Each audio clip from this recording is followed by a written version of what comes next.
So, where do I fit into this?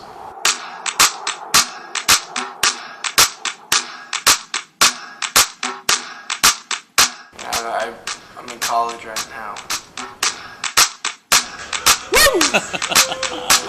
Fiery, romantic. But it's always interesting because when you're in college, you feel like, all right. Anyways, I feel like I'm always meeting someone new. First thing meeting someone new involves, hi, nice to meet you. My name is so and so. I'm from this place.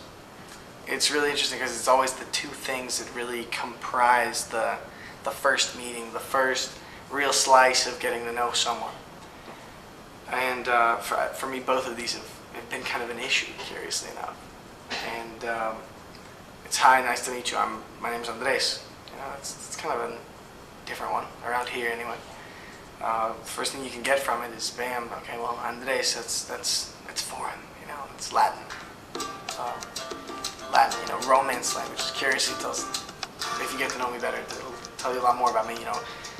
Very, I hate to say stereotypical, but the entire I've been described as the most passionate person. Lots of people know. I've been described as loud. I've been described as a little too extroverted for my own good. A lot of things, but it fits. So I'll say, hey, just call me by some other name. My last name. A name. What's in a name, right?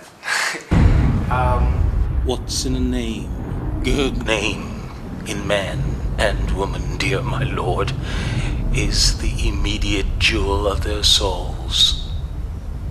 Who steals my purse steals trash.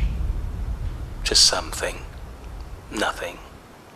'Twas mine, 'tis his, and has been slave to thousands.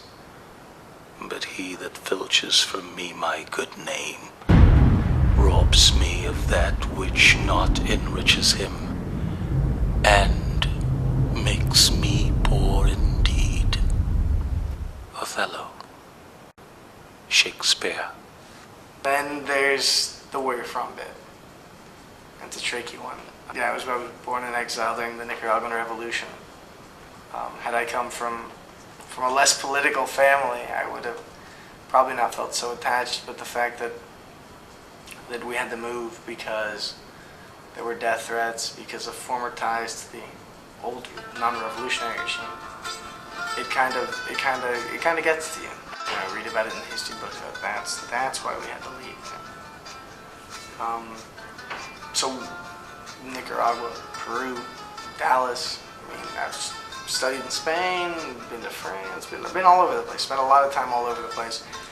I have a lot of friends from all over the place, and it's just really interesting. Once again, I've previously mentioned globalization and its effect on people.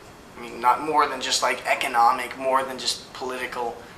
We're talking about the emotional, social consequence of the world opening its floodgates and just constantly being bombarded by this torrent of culture, of language, all these different things. There's some cool things, like your brain starts developing a knack for learning new languages.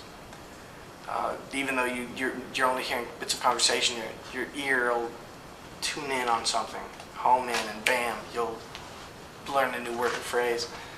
Or you'll notice little things that are cross-cultural, you could say, or that are just specific to certain cultures, which is really interesting because it gives you a new look on culture X, Y, or Z. I think it was best put by Alexis de Tocqueville when he wrote Democracy in America, the Frenchman who came over in the early days of the good old US of A. And he commented on it. And he said that the only reason that his commentary was so legitimate was because he wasn't used to this. He can see the little minute details that all the Americans running around in their daily lives could not notice because it was the norm for them. And we forget about norms. So it's really interesting. There's not a true sense of normality for me. It's the globalized generation, the citizens of the world, whatever you wish to call it.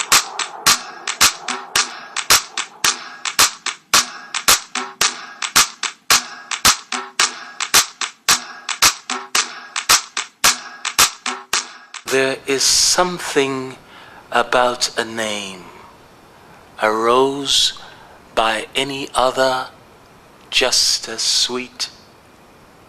Sweeter still your name betwixt my lips, the sun, a lollipop, each drip igniting all my fragrance for you. My eruptions shout your name. The wind spreads my whispers in search of you, urging you to come. Come. Come back to my garden. Let me say your name again and again and again. Come. Come back to my garden.